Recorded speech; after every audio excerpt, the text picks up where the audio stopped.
Hello student, कैसे हैं आप सभी लोग। आई होप आप लोग अच्छे होंगे, पढ़ाई कर रहे होंगे। तो फ्रेंड्स, मनायर स्टडी में आप सभी का स्वागत है। तो आज की इस वीडियो में हम प्रश्नावली 9.1 की 12, 13, 14, 15 मतलब आज की एक्सरसाइज को आज हम फिनिश कर देंगे। तो यहाँ पर 12, 13, 14, 15 मतलब 4 क्वेश्चन है। तो आज की इस वीडियो में हम चारों क्वेश्चन को कवर करेंगे। तो फ्रेंड्स, अगर आपने इसके पहले की वीडियो नहीं देखी तो आप चैनल के प्लेलिस्ट में जाकर आप इसके पहले की वीडियो देख लीजिएगा। चलिए फ्रेंड्स, वीडियो को स्टार्ट करते हैं। तो फ्रेंड्स, 11 नंबर तक क्वेश्चन को हमने कवर करा दिया है। तो आज की इस वीडियो में 12, 13, 14, 15 जैसे कि हमने आपको पहले भी बताया। तो देखिए इसमें 12वां क्वेश्चन क्या दिया गया है। इसमें देखिए फ्रेंड्स, क्वेश्चन को सॉल्व करने से पहले क्वेश्चन को आप ध्यान से पढ़ा करिए। तो इसमें दिया गया है 7 मीटर ऊंचे भवन के शिखर से एक केबल टावर के शिखर का उन्नयन कोण 60 है और इसके पाद का अवनमन कोण 45 है। टावर के की ऊंचाई ज्ञात कीजिए, मतलब हमें टावर की ऊंचाई ज्ञात करना है। तो चलिए फ्रेंड्स, इसको हम फिगर के माध्यम से समझ लेते हैं। तो फ्रेंड्स, यहाँ पर देखिए थोड़ा फिगर के माध्यम से समझ लेते हैं। तो यहाँ पर देखिए, ये आपका भवन मान लेते हैं, ये भवन है और ये आपका केबल टावर है। ये तो जो भवन है उससे ऊंचा होगा केबल टावर। तो इसको हम क्या करते हैं, इसको हम मिला देते हैं यहाँ से यहाँ तक, और इसको हम यहाँ से यहाँ तक मिला देते हैं। उसके बाद कह रहा है भवन के शिखर, तो ये आपका भवन है तो यहाँ पर लिख देते हैं, ये आपका टावर है।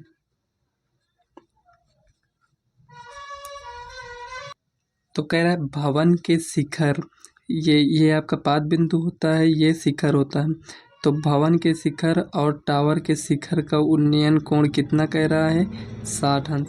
तो ये आपका 60 अंश हो जाएगा। उसके बाद कह रहा है क्वेश्चन में कि ये जो टावर है इसके पाद बिंदु और इसके शिखर का अवनमन कोण कितना है, 45 है। तो यहाँ पर आपका 45 बन जाएगा अवनमन कोण। तो बनेगा तो यहाँ पर, लेकिन ये आपका तिर्यक रेखा हो जाएगी तो ये इसमें एक अंतर कोण बन जाएगा। तो कहने का मतलब इसमें क्या दिया गया है, ये 60 अंश है, ये 45। भवन की ऊंचाई भी हमें दिया गया है 7 मीटर है। ये जब ये 7 मीटर है तो यहाँ से लेकर यहाँ तक ये भी 7 मीटर होगा। तो यहाँ तक तो हमें ऊंचाई पता चल गया, लेकिन टावर की पूरी ऊंचाई हमें ज्ञात करना है तो हमें इसकी ऊंचाई ज्ञात होना चाहिए, ये यहाँ से यहाँ तक। तो चलिए इसको हम कैसे ज्ञात करते हैं, इसको हम सॉल्व कर लेते हैं। तो देखिए फ्रेंड्स, यहाँ पर क्या है कि हमें ये पता है और ये पता है, तो इसका हम बेस ज्ञात कर सकते हैं।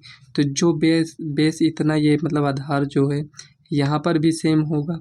जब हमें बेस ज्ञात हो जाएगा तो ये अपने आप ज्ञात हो जाएगा, उसके बाद दोनों को ऐड कर देंगे। तो चलिए फ्रेंड्स, इसको हम सॉल्व कर लेते हैं। तो फ्रेंड्स, यहाँ पर देखिए हमने नेम दे दिया है ABCD, नेम दे दिया। उसके बाद जो दिया है यहाँ पर हमने लिख दिया है। तो देखिए यहाँ पर दिया क्या है, भवन की ऊंचाई हमें ये दिया है D 7 मीटर दिया गया है, और एंगल ECD मतलब ECD ये 45 अंश दिया गया है। उसी प्रकार AEB मतलब AEB 60 अंश दिया गया है। हमें ज्ञात क्या करना है, टावर की ऊंचाई। तो हमें टावर की ऊंचाई AC ज्ञात करना है। तो AC ज्ञात करने के लिए हम क्या करेंगे, AB और BC को ऐड कर सकते हैं। तो ये इसको जब हम ऐड करेंगे तो हमें AC मिल जाएगा। चित्र से हमें क्या मिला है, D बराबर BC, मतलब ये D बराबर BC मिला है और B बराबर CD मिला है यहाँ पर। तो चलिए फ्रेंड्स, इसको हम सॉल्व कर लेते हैं। तो यहाँ पर लिखेंगे हल, लिखेंगे त्रिभुज। तो पहले हम ये वाला त्रिभुज लेते हैं ECD में, CD में। तो देखिए फ्रेंड्स, हमें लंब पता है और ये बेस हमें ज्ञात करना है। तो यहाँ पर हम क्या करें, लंब बटे आधार। तो ये क्या होता है, tan थीटा। तो यहाँ पर tan थीटा बराबर ED अपॉन CD। तो tan थीटा, tan 45 है, ED कितना है 7 बटे CD, ये हो गया। tan 45 का मान 1 होता है, इक्वल टू 7 अपॉन CD। तो यहाँ पर आप देख सकते हैं CD बराबर क्या मिला, 7 मीटर। तो इसका मतलब ये पता चला हमें कि यहाँ पर जो हमारे पास मान आया है, ये CD और ये D दोनों बराबर हैं। तो अब हम क्या करेंगे, तो यहाँ पर ये CD मिल गया बेस। तो अब हम ये वाला त्रिभुज लेंगे, यहाँ पर देखिए AEB। तो यहाँ पर देखेंगे त्रिभुज AEB में कुछ भी लिख सकते हैं, ABE भी लिख सकते हैं, इसमें कोई प्रॉब्लम नहीं है। तो यहाँ पर लिखेंगे tan 60 इक्वल टू लंब क्या है ए बी अपॉन बी। तो tan 60 का मान क्या होता है √3। ए बी कितना है नहीं पता है, बी कितना है तो अभी आपने देखा बी बराबर सी डी, तो यहाँ पर 7 होगा। तो ए बी बराबर आया हमारे पास 7√3। तो ए बी हमें मिल गया और बी सी तो हमें पता ही है, तो यहाँ पर लिखेंगे अतः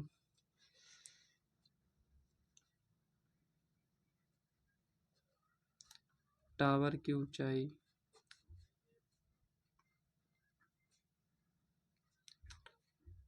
ए सी बराबर A B plus B C. तो ए बी कितना है हमारे पास, ए बी हमारे पास ये आया है तो 7√3 और बी सी क्या है 7 है।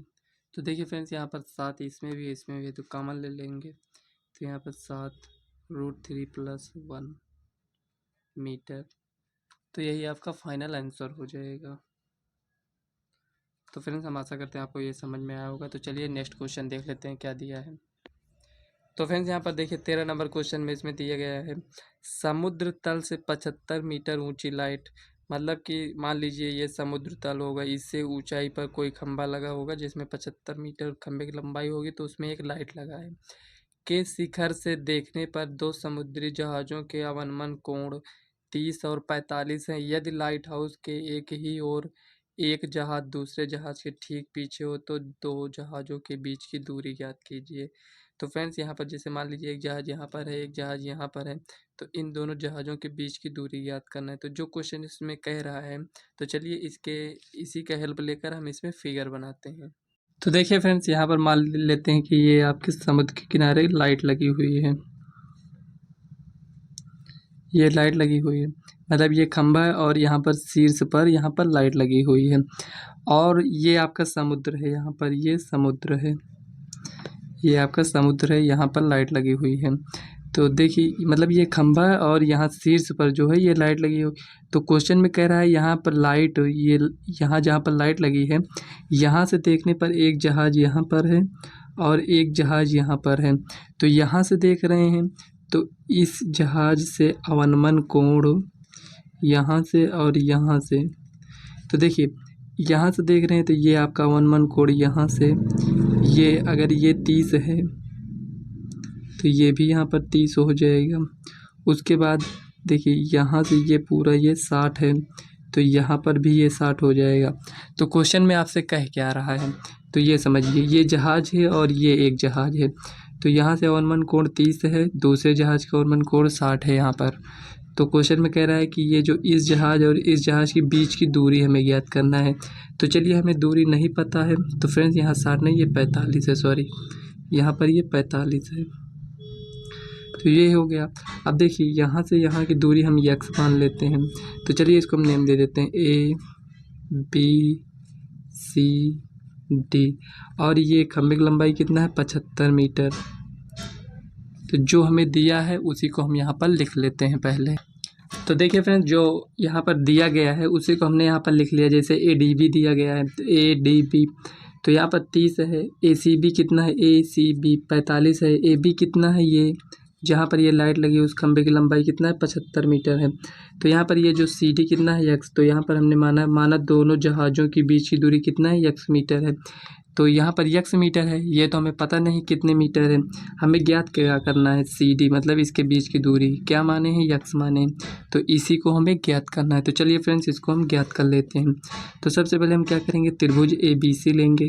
तो जरूरी नहीं है कि आप त्रिभुज ABC ही लीजिए, आप त्रिभुज ABD लेकर भी सॉल्व कर सकते हैं, पहले उससे कोई प्रॉब्लम नहीं होगी। तो चलिए फ्रेंड्स इसको हम सॉल्व कर लेते हैं। तो यहाँ पर हम लिखेंगे हल त्रिभुज ABC में, त्रिभुज ABC में तो यहाँ पर लिखेंगे tan, देखिए ये लंब है ये आधार है तो tan थीटा। तो देखिए यहाँ पर क्या होगा, जब आप ये त्रिभुज लेंगे तो हमें ये ज्ञात हो जाएगा, जब ये बड़ा वाला त्रिभुज लेंगे तो पूरा ज्ञात हो जाएगा। जब पूरा हमें ज्ञात हो जाएगा तो इतना माइनस कर देंगे, जब हमें पता रहेगा तो ये x का मान हमें मिल जाएगा। नहीं तो देखिए अभी हम सॉल्व करेंगे, ये मान रखना भी नहीं पड़ेगा, ये सॉल्व हो जाएगा। तो चलिए देखते हैं tan थीटा बराबर लंब कितना है AB अपान BC। तो थीटा कितना है यहाँ पर 45 है, तो यहाँ पर मान को रखेंगे tan 45 इक्वल टू AB कितना है 75 बट्टे BC नहीं पता है, tan 45 का मान 1 होता है इक्वल टू 75 गुणे BC इधर आएगा। तो यहाँ पर देखिए BC बराबर कितना है 75, ये मिल गया। अब त्रिभुज लेंगे ABD में,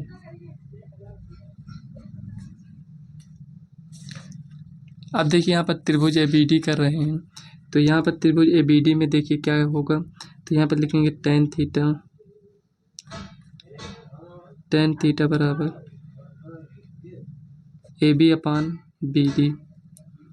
तो फ्रेंड्स यहाँ पर आप देख सकते हैं कि ये BD जो है, यहाँ पर ये BD जो है इसको हम क्या लिख सकते हैं, BD को अगर हमने लिखना हो तो हम क्या लिखेंगे BC लिखेंगे प्लस CD। मतलब कि अगर BD हमें लाना है तो BC और CD को अगर हम ऐड कर देते हैं तो हमें BD मिल जाएगा। तो यहाँ पर हम क्या करेंगे, तो BD की जगह पर हम लिख सकते हैं, तो यहाँ पर tan थीटा कितना है 30 है, tan 30 इक्वल टू AB कितना है यहाँ पर 75, BD जगह पर हम क्या लिख सकते हैं BC प्लस CD। अब देखिए tan 30 का मान कितना होता है 1/√3 इक्वल टू 75, BC कितना है अभी हमने ज्ञात किया था 75 आया था, प्लस CD कितना है x है, ये हो गया। अब देखिए इसी को हमें सॉल्व करना है, तो तिरिया गुणा कर लेंगे तो ये इधर आ जाएगा, तो 75 प्लस x इक्वल टू 75, ये इधर आएगा तो √3। अब देखिए x का मान ज्ञात करना है, इसको इधर लेकर जाएंगे तो x बराबर 75√3 माइनस 75, तो x बराबर,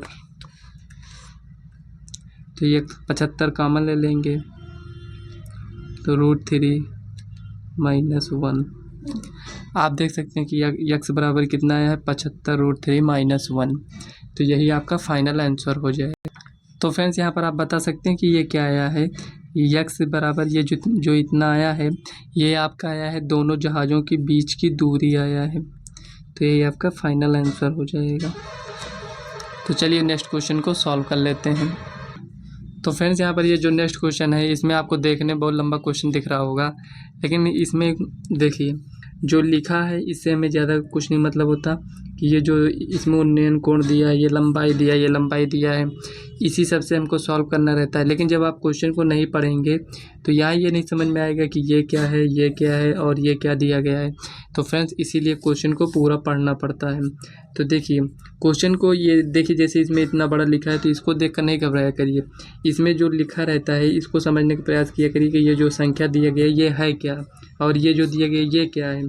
तो इसी तरह समझते हैं क्वेश्चन को। देखिए इसमें दिया गया है 1.2 मीटर लंबी एक लड़की भूमि से 88.2 मीटर की ऊंचाई पर एक क्षैतिज रेखा में हवा में उड़ रहे गुब्बारे को देखती है।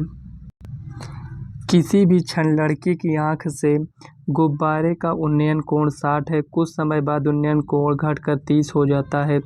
इस अंतराल के दौरान गुब्बारे द्वारा तय की गई दूरी ज्ञात कीजिए। तो फ्रेंड्स यहाँ पर फिगर दिया गया है, तो इसको चलिए फिगर समझ लेते हैं। तो देखिए फ्रेंड्स ये जो दिया गया ये 88.2 मीटर, ये क्या दिया गया है, ये दिया गया ऊंचाई एक क्षैतिज रेखा में हवा में उड़ रहे गुब्बारे को देखती है। मतलब कि भूमि से ये जो गुब्बारा उड़ रहा है ये 88.2 मीटर की ऊंचाई पर उड़ रहा है। तो जब यहाँ से पहली बार देखा तो ये गुब्बारा यहाँ था, तो उसके बाद यहाँ पर देखा तो कोण कितना बन रहा था 60। लेकिन जब दूसरी बार देखा तो गुब्बारा उड़कर यहाँ से यहाँ आ गया तो कोण कितना बन रहा था 30। तो वही क्वेश्चन में आपसे पूछ रहा है कि जब गुब्बारा यहाँ पर था और यहाँ तक चला गया तो ये यहाँ से यहाँ तक कितनी दूरी तय किया। तो यहाँ तो नहीं समझ में आएगा, लेकिन यहाँ से आप समझिए गुब्बारा यहाँ था, यहाँ आ गया, तो ये कितनी दूरी तय किया है उसी को हमें बताना है। तो चलिए फ्रेंड्स इसको हम सॉल्व कर लेते हैं। तो फ्रेंड्स यहाँ पर आप देखिए जो फिगर हमने बना लिया है ये आपका गुब्बारा है, यहाँ से यहाँ तक ये दूरी तय करता है। इसमें क्या कह रहा है कि भूमि से ये जो यहाँ गुब्बारा उड़ रहा है उसकी दूरी कितनी है, 88.2 मीटर है। लेकिन यहाँ आपको एक बात ध्यान देना है कि ये जो 1.2 दिया गया है ये लड़की की लंबाई दिया गया है, मतलब यहाँ पर ये ज़मीन से यहाँ पर खड़ी होगी तो इसके आँख से उन्नयन कोण कितना बन रहा है, इसमें दिया गया है ये 60 है, यहाँ तक ये 60 है। और यहाँ से अगर देखा जाए तो यहाँ ये इतना, ये आपका अगर इस वाले में देखा जाए ये यहाँ से इस वाले त्रिभुज में ये 30 बन रहा है और ये यहाँ से पूरा यहाँ तक इस वाले त्रिभुज में ये आपका 60 अंश है, ध्यान दीजिएगा। तो इसमें आपको क्या करना पड़ेगा, तो यहाँ से आप लंबाई नहीं नापेंगे, यहाँ से जो ये दिया गया है हमें यहाँ से यहाँ तक देखना है, ये तो भूमि हो गया ये आपका, लेकिन यहाँ लड़की की लंबाई कितनी है 1.2 मीटर है। तो वो यहाँ से देखिए, मतलब आँख से यहाँ से देखेगी तो ये आपकी दृष्टि रेखा हो जाती है, ये दृष्टि रेखा है। तो आपको क्या करना है कि 88.2 मीटर से आपको 1.2 मीटर को माइनस कर देना है। तो चलिए फ्रेंड्स, ये जैसे इसमें जो दिया है इसको हम यहाँ पर लिख लेते हैं। तो यहाँ पर फ्रेंड्स हमने लिख लिया है, इसमें देखिए GFE मतलब GFE, तो यहाँ पर देखिए G ये है और E ये F ये, तो फ्रेंड्स यहाँ पर ये आपका E है, ये F है, ठीक है, इसको बना लीजिएगा। तो यहाँ पर GEF कितना है 60 अंश है और AEB कितना है 30 अंश दिया है और AC कितना दिया है ये देखिए 88.2 मीटर। हमें AB ज्ञात करना है तो हम क्या करेंगे, पूरे लंबाई से इतना माइनस कर देंगे, जितना ये है उतना ये भी होगा, तो इतना माइनस करेंगे तो हमारे पास 87 आएगा। अब हमने माना कि FB गुब्बारा यहाँ था, यहाँ से यहाँ तक आया है तो कितनी दूरी तय किया है x मीटर, तो यहाँ से FB बराबर x मीटर मान लिए हैं, तो यहाँ पर FB बराबर कितना है x मीटर, तो इसी को हमें ज्ञात करना है। तो चलिए फ्रेंड्स हम इसको ज्ञात करते हैं। तो यहाँ पर हम लिखेंगे त्रिभुज, पहले लिखेंगे हल। त्रिभुज कौन सा लेंगे, तो आप कोई भी त्रिभुज ले सकते हैं। तो चलिए इसमें पहले ये बड़ा वाला त्रिभुज ले लेते हैं। त्रिभुज APE में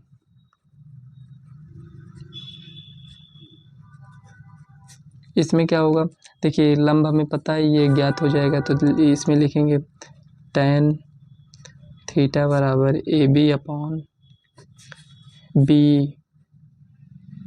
बड़ा वाला त्रिभुज लिए तो ये यही तो होगा ना B।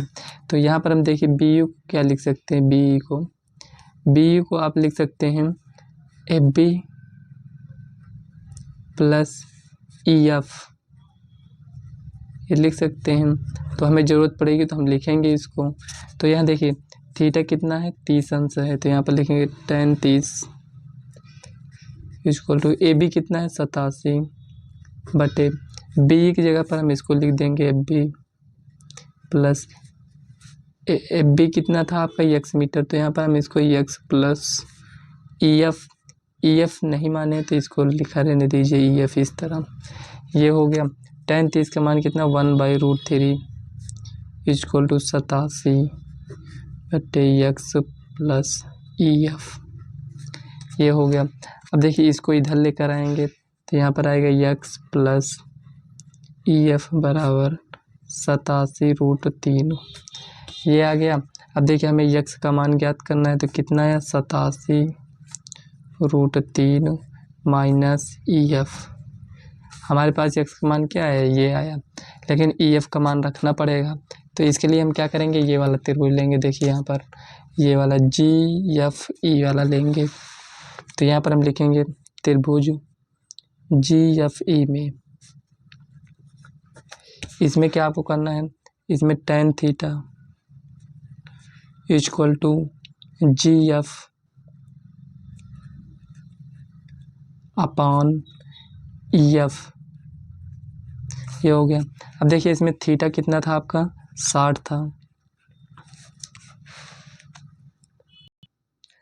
तो यहाँ पर लिखेंगे tan 60 इक्वल टू GF का मान कितना होगा। तो फ्रेंड्स यहाँ पर आप समझिए फिगर से, जितना AB है उतना GF भी होगा, क्योंकि ऊंचाई सेम है दोनों की तो उतना ये भी होगा।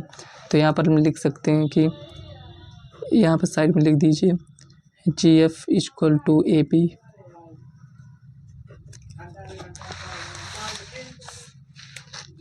tan जी एफ कितना है 87 अपॉन ई एफ कितना है हमारे पास, तो ई एफ अभी देखिए यहाँ पर ई एफ नहीं क्या थे, तो यहाँ पर हम लिख देंगे ई एफ tan 60 का मान कितना होता है √3 इक्वल टू 87 बटे ई एफ इक्वल टू, अब यहाँ पर आप देखिए ई एफ का मान ज्ञात करना है, तो हम क्या करेंगे, इसको इधर लेकर आएंगे 87 √3, इसका परिमेयकरण कर देंगे, ये हुआ। अब देखिए यहाँ पर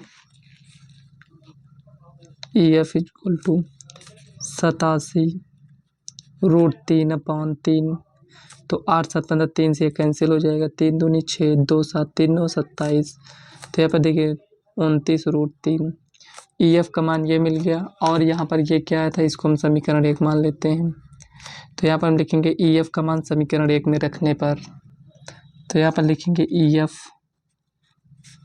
का मान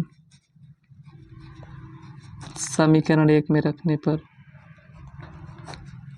1 में रखने पर,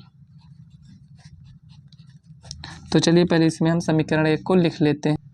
तो देखिए फ्रेंड्स यहाँ पर x बराबर 87 √3, ई एफ का मान कितना है 29 √3 है, तो इसमें से इसको माइनस करेंगे, 17 में से 9 गया तो 8, 7 में से 2 गया तो 5 √3, तो x बराबर ये है आपका। तो फ्रेंड्स यहाँ पर आप देख सकते हैं x बराबर कितना है 58 √3, मतलब इतना दूरी तय किया। पतंग यहाँ से उड़कर, सॉरी फ्रेंड्स गुब्बारा है, मतलब गुब्बारा यहाँ से उड़कर यहाँ तक, मतलब जितनी दूरी तय किया था वो दूरी कितना है, x बराबर 58 √3 मीटर, यही आपका आंसर हो जाएगा। तो चलिए फ्रेंड्स एक क्वेश्चन बचा है, उसे भी देख लेते हैं क्या दिया गया है उसमें। तो फ्रेंड्स यहाँ पर देखिए 15 नंबर क्वेश्चन में इसमें दिया गया एक सीधा राजमार्ग एक मीनार के पास तक जाता है। तो पहले क्वेश्चन इसमें पढ़ लेते हैं, उसके बाद हम आपको अच्छे से बताएंगे। तो यहाँ पर दिया मीनार के शिखर पर खड़ा एक आदमी एक कार को 30 के अवनमन कोण पर देखता है, जो मीनार के पाद की ओर एक समान चाल से जाता है। 6 सेकंड बाद, मतलब 6 सेकंड बाद कार का अवनमन कोण 60 हो गया है। इस बिंदु से मीनार के पाद तक पहुँचने में कार द्वारा लिया गया समय ज्ञात कीजिए। तो फ्रेंड्स क्वेश्चन तो आप अच्छे से पढ़ लिए होंगे, तो चलिए इसको फिगर के माध्यम से इसको हम समझ लेते हैं। तो फ्रेंड्स यहाँ पर देखिए एक सीधा राजमार्ग है, एक मीनार के पाद बिंदु तक जाता है कह रहा है क्वेश्चन में। तो इसको कैसे समझेंगे, मान लीजिए ये कोई सड़क है, ये सड़क है और ये एक मीनार के पाद बिंदु तक, ये मीनार है और ये सड़क इसके पाद बिंदु तक जाता है यहाँ पर। तो यहाँ पर कोई आदमी खड़ा है, तो यहाँ पर ऐसे इसको डॉट डॉट कर दीजिए, चलिए इसको तो यहाँ से ये देखता है कार को, तो यहाँ से इसका अवनमन कोण 30 था, हाँ 30 ही अंश दिया गया है, ये हो गया। कार कहाँ पर है, यहाँ पर, तो इसका अवनमन कोण कितना था 30 था। तो जब कार यहाँ से चलकर यहाँ तक आ गई तो उसका अवनमन कोण कितना हो गया 60 हो गया, मतलब यहाँ से यहाँ तक, तो ये आपका 60 हो गया। तो क्वेश्चन में कह रहा है यहाँ से यहाँ तक आने में कितना समय लगा, 6 सेकंड लगा है, ये हो गया। अब क्वेश्चन में आगे पूछ रहा है जब कार यहाँ पर है तो यहाँ से यहाँ तक आने में उसे कितना समय लगेगा, मतलब यहाँ से तो आने में इतना 6 सेकंड लग गया, इतनी दूरी तय करने में, यहाँ से यहाँ तक पहुँचने में। उसके बाद यहाँ से मीनार के पाद बिंदु तक पहुँचने में कार को कितना समय लगेगा। और क्वेश्चन में एक बात और कहा गया है कि जो कार की चाल है वो एक समान है, मतलब कहने का मतलब ये हुआ फ्रेंड्स कि यहाँ से इस दूरी को तय करने में जिस चाल से आया है उसी चाल से यहाँ तक जाने में भी वही चाल से ये यहाँ से यहाँ तक पहुँचेगा। तो चलिए इसको हम नेम दे देते हैं ए, तो चलिए इसमें पी क्यू आर दे देते हैं, पी क्यू आर यस, ये हो गया। तो फ्रेंड्स ये फिगर आपको समझ में आ गया होगा, कार यहाँ से यहाँ तक आई है, उसके बाद यहाँ से यहाँ तक जाने में कितना समय लगेगा, यही हमें बताना है। तो देखिए फ्रेंड्स यहाँ तो समय दिया गया है, लेकिन हमें ये समय तो दिया गया है, लेकिन हम दूरी तो ज्ञात कर लेना कि यहाँ से यहाँ तक की दूरी कितनी है और यहाँ से यहाँ तक की दूरी कितनी है, तो दूरी हमें पता चल जाएगा। तो यहाँ पर समय दिया गया है, तो इसमें यहाँ से यहाँ तक जाने में कितना समय लगेगा वो हम निकाल लेंगे। तो यहाँ हम सबसे पहले दूरी ही ज्ञात करेंगे। तो फ्रेंड्स, अगर देखा जाए तो ये बहुत ही मोस्ट इंपॉर्टेंट क्वेश्चन है। इसी टाइप के क्वेश्चन एग्जाम में पूछे जाते हैं और बहुत ही ईजी क्वेश्चन होते हैं। तो चलिए, इसमें जो दिया है, जो अभी तक हमने लिखा है, उसको यहाँ पर हम लिख देते हैं। तो फ्रेंड्स, यहाँ पर जो हमने बनाया था फिगर और इसमें जो दिया गया था उसे हमने यहाँ पर लिख लिया है। तो इसमें कार द्वारा SR, मतलब ये SR या RS दूरी तय करने में लिया गया समय कितना है? 6 सेकेंड। हमें ज्ञात क्या करना है? RQ दूरी तय करने में लिया गया समय। तो चलिए फ्रेंड्स, हम दूरी ज्ञात कर लेते हैं। पहले यहाँ से यहाँ तक कितनी दूरी है, यहाँ से यहाँ तक कितनी दूरी है। तो चलिए हम इसको सॉल्व कर लेते हैं। तो यहाँ पर हम क्या करेंगे, एक बार त्रिभुज PQR लेंगे, एक बार त्रिभुज PQS पूरा लेंगे। तो एक एक कर हम दोनों को सॉल्व करते हैं। पहले यहाँ पर लिखेंगे त्रिभुज, यहाँ पर लिखेंगे हल त्रिभुज PQR में। जैसे सॉल्व करते हैं उसी तरह इसको भी सॉल्व कर लेंगे। देखिए त्रिभुज PQR में, तो यहाँ पर क्या लिखेंगे, tan 60, डायरेक्ट लिख देते हैं tan 60 बराबर PQ अपान QR। tan 60 का मान क्या है? √3 equal to PQ upon QR। अब देखिए इसमें क्या करेंगे, ये QR है तो QR √3 बराबर PQ, ये हो गया। अब हमें QR दूरी ज्ञात करना है, तो यहाँ पर हम क्या करेंगे, QR बराबर PQ बाई √3, ये हो गया। अब इसको चाहिए तो आप परिमेयकरण कर सकते हैं। तो यहाँ पर चलिए परिमेयकरण कर देते हैं। √3 इंटू √3 PQ √3 अपान 3। अब देखिए QR बराबर क्या आया हमारे पास, PQ √3 बाई 3, ये आ गया। ये देखिए इतना आया हमारे पास। QR बराबर कितना है, PQ √3 बाई 3। अब क्या करेंगे, दूसरा त्रिभुज लेंगे। तो यहाँ पर लिखेंगे त्रिभुज PQS में,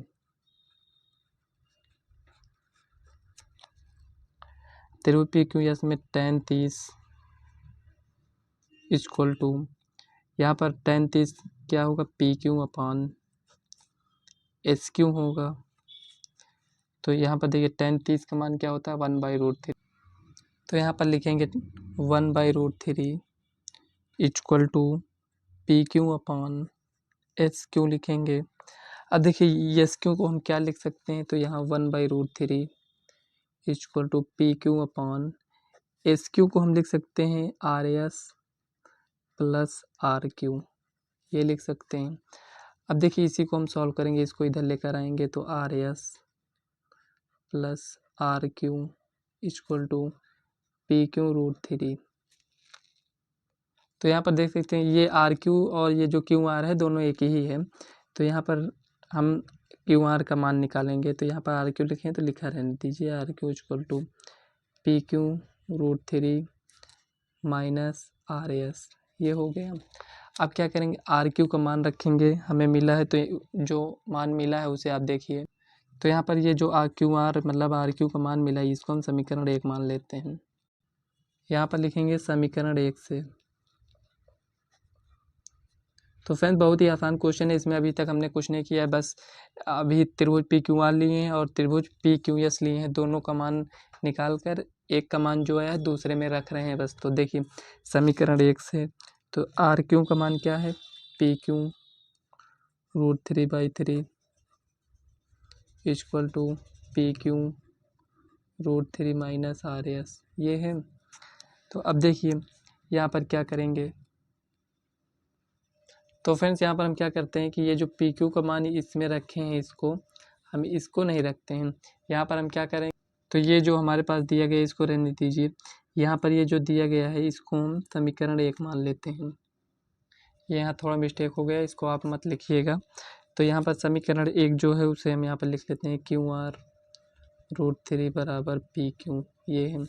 तो हम PQ की जगह पर इसको रख सकते हैं। तो यहाँ पर हम लिखेंगे QR, यहाँ पर देखिए QR इक्वल टू PQ की जगह पर हम क्या लिख सकते हैं, इसको लिख देंगे तो QR √3, ये लिख दिए। देखिए QR √3 लिखें, उसके बाद क्या है √3 लिख देंगे माइनस RS, ये हो गया। तो देखिए QR यहाँ पर इसको इससे गुणा करेंगे तो क्या हो जाएगा, QR equal to 3QR minus R S, ये हो गया। अब देखिए ये इधर आएगा तो Q R minus 3QR equal to minus R S. इसमें जब इसको माइनस करें तो -2QR equal to minus R S, ये इससे कैंसिल हो जाएगा। तो यहाँ पर हमारे पास क्या बचा, 2QR equal to R S. तो फ्रेंड्स यहाँ पर अगर आप सोच रहे होंगे कि इसको क्यों काट दिए हैं, तो फ्रेंड्स यहाँ पर इसको इसलिए काटे हैं कि यहाँ पर जब हम पी क्यू का मान रख रहे थे, मतलब ये जो आर क्यू का मान क्या है, यहाँ पर इसको रखे हैं, तो उसके बाद हमें क्या मिल रहा था, पी क्यू मिल रहा था। लेकिन पी क्यू तो हमें ज्ञात नहीं करना था। यहाँ पर देखिए पी क्यू तो हमें कोई मतलब नहीं है, हमें क्यू और आर एस से मतलब है, मतलब यहाँ से इसकी दूरी से हमें मतलब है। पी क्यू आ रहा था इसीलिए हम उस मान को हटाकर यहाँ पर हम क्यू आर एस से हमें रखना है। तो यहाँ पर देखिए हमारे पास क्या आया है, 2QR, मतलब 2QR बराबर आर एस। इसका मतलब क्या हुआ, तो जो अभी आया है 2QR, देखिए 2QR बराबर आर एस जो आया है, ये आपका क्या आया है, ये आप समझिए। तो अगर ये दूरी जो है आर एस को, अगर यहाँ ये क्यू आर क्या है, ये दिया गया है, अगर क्यू आर को अगर हम दुगना कर देते हैं, मतलब क्यू आर की दूरी में अगर 2 से हम गुणा कर देते हैं तो हमें क्या मिल जाता है, आर एस मिल जाता है। तो इससे हमें ये पता चलता है फ्रेंड्स कि ये जो दूरी दिया गया है आपका, अगर हम आर एस को आधा कर देते हैं तो हमें क्या मिल जाता है, क्यू आर मिल जाता है। समझ में आया, यहाँ पर 2QR दिया, 2QR में बराबर आर एस। अगर इसको हम क्यू आर निकालें, मान लीजिए, थोड़ा और समझ लीजिए, आर एस बटे 2, इससे हमें ये पता चलता है कि अगर आर एस को, मतलब ये यहाँ से यहाँ तक की दूरी को आधा कर देते हैं तो हमें क्या मिल जाता है, क्यू आर मिल जाता है। तो इससे हमें ये पता चला फ्रेंड्स कि ये जो इतनी दूरी तय करने में कितना टाइम लगा है, 6 सेकेंड। तो ये जो दूरी है आपका, इस दूरी से तो आधा है ये, तो समय भी आधा लगेगा। तो यहाँ पर कितना समय लगेगा, 3 सेकंड लगेगा। तो वही इसमें दिया गया है कि क्यू आर बराबर आर एस बटे 2, आर एस कितना गया है, 6/2, तो यहाँ पर 3, तो क्यू आर बराबर 3 सेकंड। यही आपका फाइनल आंसर हो जाएगा। अगर आपको फ्रेंड्स इस तरह नहीं समझ में आया तो यहाँ थोड़ा आप समझ लीजिए। देखिए हमें आर एस दूरी तय करने में 6 सेकंड लगता है, ठीक। इस दूरी को तय करने में 6 सेकंड लगता है। तो आर एस हमारे पास कितना है, यहाँ पर आर एस बराबर 2QR आया है, मतलब कि आर एस की दूरी कितना है हमारे पास, 2QR है। समय कितना लगता है, ये तो चाल अगर हम ज्ञात करना चाहें तो दूरी कितना है, 2QR, चाल बराबर दूरी बटे समय कितना है, 6 है, ये हो गया। तो यहाँ पर क्या करेंगे, 3, तो यहाँ पर चाल क्या आया हमारे पास, QR/3, इतना आया है। तो चाल तो सेम ही रहेगा, यहाँ पर क्या होगा, चाल सेम रहेगा। तो इस दूरी को QR दूरी तय करने में समय कितना लगेगा, तो समय बराबर दूरी बटे चाल होता है। यहाँ पर दूरी बटे चाल, तो दूरी कितना है, QR है, चाल कितना है, ये आया है, तो QR/3, तो ये 3 ऊपर चले जाएगा तो 3QR/QR, इससे ये कैंसिल। तो यहाँ देखिए 3 सेकंड आ गए हमारे पास। इस तरह भी आप इसको सॉल्व कर सकते हैं। अगर इस तरह नहीं समझ में आया है, थोड़ा प्रॉब्लम होती है, तो आप इस तरह इसको सॉल्व कर लीजिएगा। तो फ्रेंड्स अगर आपको इसमें डाउट है तो आप इस तरह इसको सॉल्व कर लीजिएगा। अगर इस तरह आपको कोई डाउट है तो आप इस तरह इसको सॉल्व कर लीजिएगा। अगर दोनों में कोई भी डाउट हो फ्रेंड, तो आप कमेंट कर पूछ सकते हैं।